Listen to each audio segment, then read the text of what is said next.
Berkaitan dengan apakah orang itu ketika akan wafat itu, ketika sakaratul maut itu bisa mudah mengucapkan la ilaha illallah atau tidak. Seorang pensiunan pegawai rumah sakit Islam Jakarta, namanya Ustadz Komarudin. Beliau mengunggah surveinya di YouTube. Beliau itu tugasnya di rumah sakit Islam itu mengawal, mentalkin orang-orang yang akan wafat. Beliau talqin dengan la ilaha illallah. Jadi tugasnya itu adalah membimbing orang di rumah sakit yang akan wafat. Beliau bimbing agar akhir hayatnya bisa mengucapkan la ilaha illallah. Nah, dari pengalaman Ustadz Komarudin itu, dari 1.000 orang yang sakaratul maut yang beliau bimbing di rumah sakit Islam, itu hanya 7% yang bisa mengucapkan akhir hayatnya itu la ilaha illallah. Ini artinya apa? Dari 1.000 orang itu hanya 70 orang.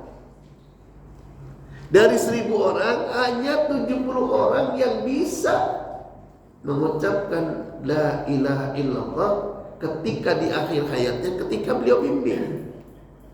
Lalu bagaimana yang 930-nya? Mudah-mudahan kita termasuk yang 70 orang itu. Amin. Amin. Ya Rabbal Alamin. Mudahnya Ustadz Komarudin lalu melihat bagaimana dengan kehidupan keseharian dengan 70 orang itu. Beliau lalu kemudian mengadakan wawancara, mengadakan tanya-tanya kepada keluarganya yang 70 orang itu. Dari hasil surveinya, dari hasil penelitiannya, dari hasil wawancaranya dengan 70 orang yang bisa mengucapkan la ilaha illallah ketika akhir hayatnya, Ustadz Komarudin mendapat kesimpulan yang pertama, almarhum almarhumah yang mudah mengucapkan la ilaha illallah ketika sakaratul mautnya, itu mereka menjaga sholat 5 waktu. Ini yang pertama.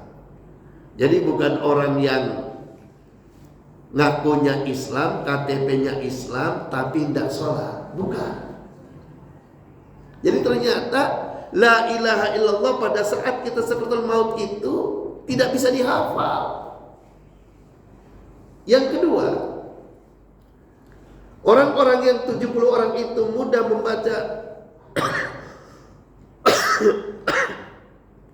mudah mengucapkan la ilaha illallah itu beliau kesehariannya itu selalu membaca Al-Quran. Bisa selembar, bisa 2 lembar, bisa juga cuma beberapa ayat di luar sholat. Insya Allah setelah ini kita bisa selalu rajin baca Al-Quran. Amin. Yang ketiga, 70 orang yang diteliti itu, beliau itu rata-rata sedekahnya ikhlas, walaupun cuma 5.000 per hari. Ikhlas. Jadi sedekah itu yang paling penting itu banyak, yang penting daripada sedikit grundel. Ada orang sedekah 1 juta ikhlas, Pak. Orang sedekah 100.000 grundelnya, ngomongnya kemana-mana. Nah, ini ciri yang ketiga. Ciri yang keempat, tidak makan harta dengan cara yang batil atau harta yang haram. Harta yang dari korupsi, harta yang dari nipu, harta yang makan hartanya anak yatim, itu dia enggak. Dan yang terakhir, tidak memutuskan tali silaturahim. Jadi Ustadz Komarudin melihat ada 5 hal tadi.